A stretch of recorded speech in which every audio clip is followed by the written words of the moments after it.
Sean Moraz did a Cinco de Stinko, a Stinko de Five-O on the 5 worst seasons of his Giant lifetime, and I did one for the Jets as well. Yes.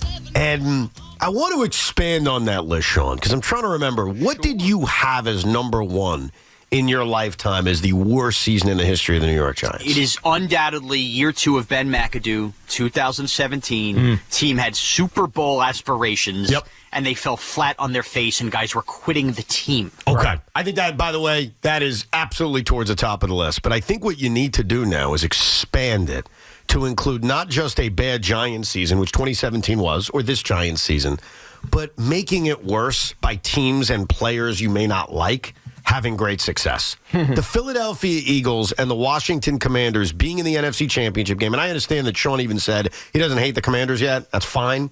They're still a division rival. It's not the Eagles against the Vikings. It's not the Eagles against the Lions. It's the Eagles against the Commanders. You cannot tell me that that's preferable than the Eagles playing any other random NFC team. Can't say that. I guess. You guess? Evan, I'm trying to get there where you're going, man, with this Commander thing. Then forget the Commanders. You don't have to get there. If you don't feel that way, don't feel that way. No, look, the Eagle thing, it bothers the hell out of me. Especially with Saquon Barkley.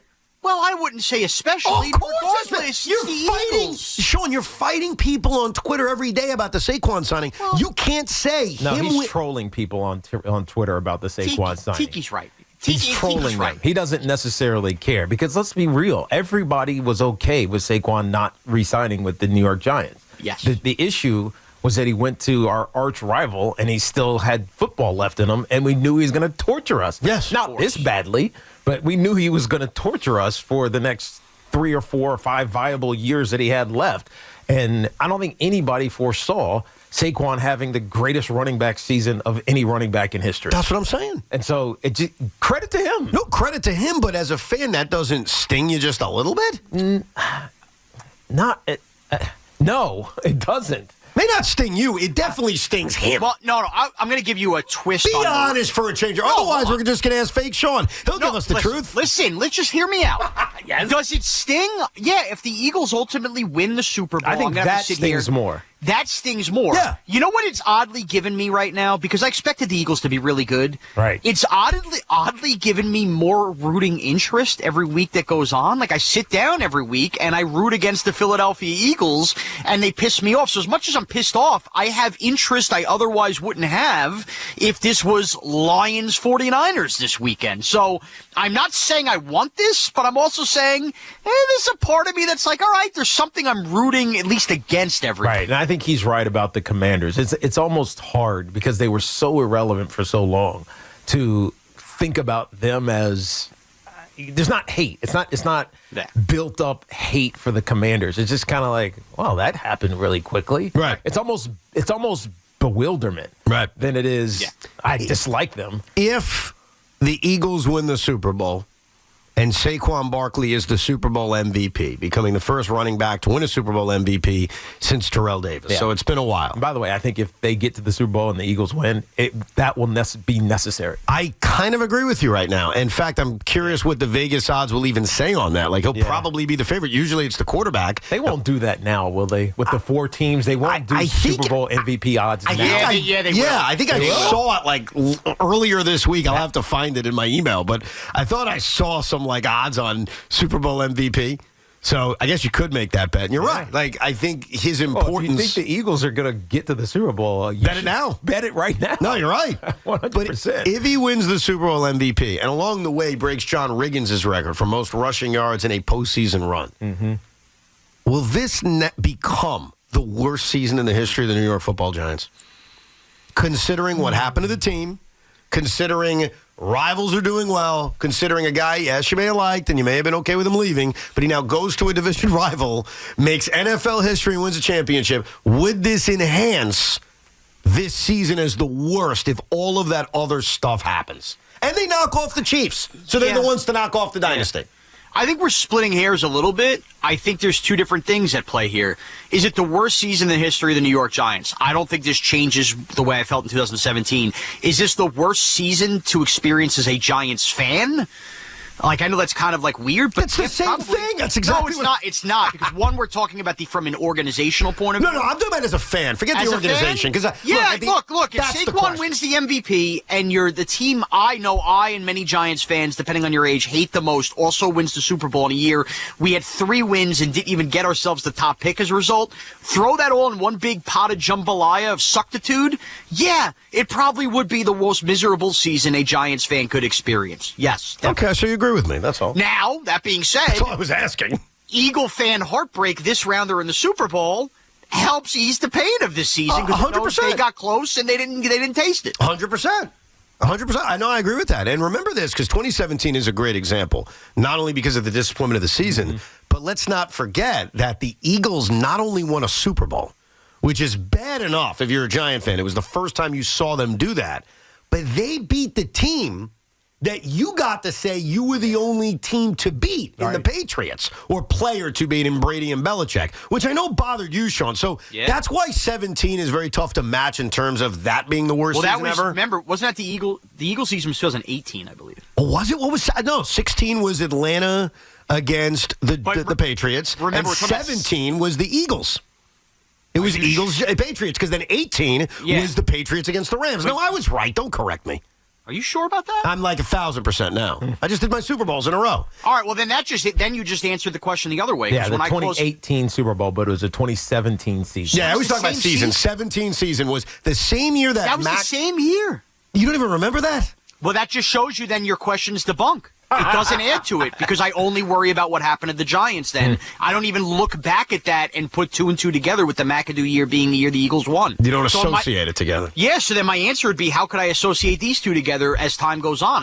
We just did the test. I didn't even remember they were the same year. Interesting. I do wonder what Fake Sean thinks about this. Would this make it the worst year ever if Saquon and the Eagles won a Super Bowl and he's the MVP? It's funny you asked that. I actually have no idea. I said Fake Sean. No, I know. I don't know what Fake Sean feels about this, so I'll just grab him right now. Hey, Fake Sean, you listening? Yes, I am right now. Actually, I have a question for Lukey. Yeah, what is it, Fake Sean? Do you love Tommy DeVito? Yeah, I love Tommy. He cost us Daniels. He ruined the franchise. He killed the legacy of Joe Jane and Brian Dable. And now we have to watch the Eagles go to the Super Bowl. This is the worst season ever. By the way, all right, I mean, okay. Let me just say this, Tommy. I still love Tommy DeVito. I think DeVito might be the answer. Apparently so did Sean. I do apologize. I didn't let you cook properly, so my apologies on that. That was well done, sir. Yeah, sometimes I know what Fake Sean says because we work in like unison, and then there's times where I just have to ask him. I understand. You know, it's day 5 of this, and you're like Chaz Palminteri one-man show in this now. Me or Evan? You, Tommy, you. I mean, you're really feeling yourself. Let me grab him out of the coat closet, have a conversation. I think you're going to come in with a puppet and be a ventriloquist. Well, much like Shrek and Ogre, you have to have layers. So you have to add things to it so it doesn't get stale. What is Tommy going to become? I missed what you said. I'm sorry. Me? Yeah, when he comes in with a puppet, what's he going to become again? A ventriloquist is what they call a puppeteer. Okay. What did you think I said? I couldn't tell. I wonder if Sean thinks that Fake Sean's going away. Like, do you think he's going to go away, or do you think he's going to actually last and make it on this show for a while? Evan, as I've learned on this show, because our chemistry really has just gained steam, I'm not going to ask it to go away. I know if I don't act like I hate it, it will go away and die its own death. The more we told you we hated AI, what happened? We got more AI. The more we shut up about it, the more it went away. That's a good point. Fake Sean, do you think Fake Sean's going to last, or do you think Fake Sean goes away at some point? I think it will last forever. By the way, if you're living in New Jersey and you felt an earthquake today, interesting factoid. Earthquake beat Ravishing Rick Rude on Saturday night's main event. You know what day that was? It was the day Darryl Strawberry signed with the Dodgers. Pete Alonso, what amazing day. He's going to sign with the Angels. It's going to happen. Is that true? I know. That's one of those you got to fact check to know if it's funny or not. It doesn't matter. I believe it. I have to check that out. I didn't fact check it, but the timeline, Saturday night's main event, Ravishing Rick Rude, earthquake, that was right around when Strawberry was in the mix with the Dodgers. Feels right. It's close enough. And it's very timely because there's a Saturday night's main event tomorrow. There is? Yeah. Didn't they just do one on Long Island like a month ago? They brought another one back in Texas, and I know you guys are going to be so disappointed to hear this. Hulk Hogan cannot make it. He has, quote, a family situation that he needs to take care of. He was booked on this show? I think he was supposed to be. Oh, boy. Did they book him for all of them going forward? Yeah, I think he was supposed to be a part of Saturday Night Main Events, but he has a family thing going on. Was he at the one at the Collie? They used him in promos. I don't think he was. No, he wasn't. He wasn't there like in physical form. No, he was there. Like, he was there at Monday Night Raw, and obviously, I think that might be the family issues he might be referring to. Yes, thank you for explaining it, Rosie. We weren't sure what I meant. Dynamite drop in, Mom. Thank you. Let's go to Matt in Port Jefferson. What's up, Matt? Hey guys, thank you for having me on. I appreciate it. And thank you for getting me through this first week of classes. It's been a grind, but listening to you guys, I appreciate it. Thank you, man. Well, good luck. We appreciate it.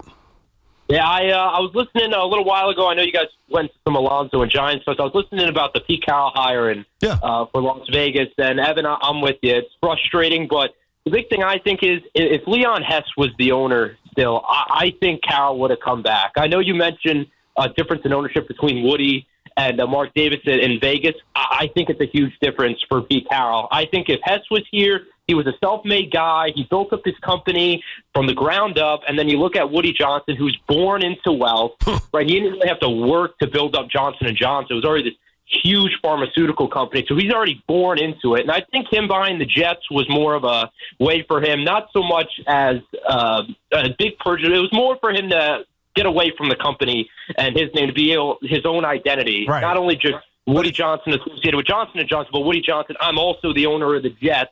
And unfortunately, I think with a motive like that, it doesn't go well for a franchise. That's not the motive you can go into when buying a franchise.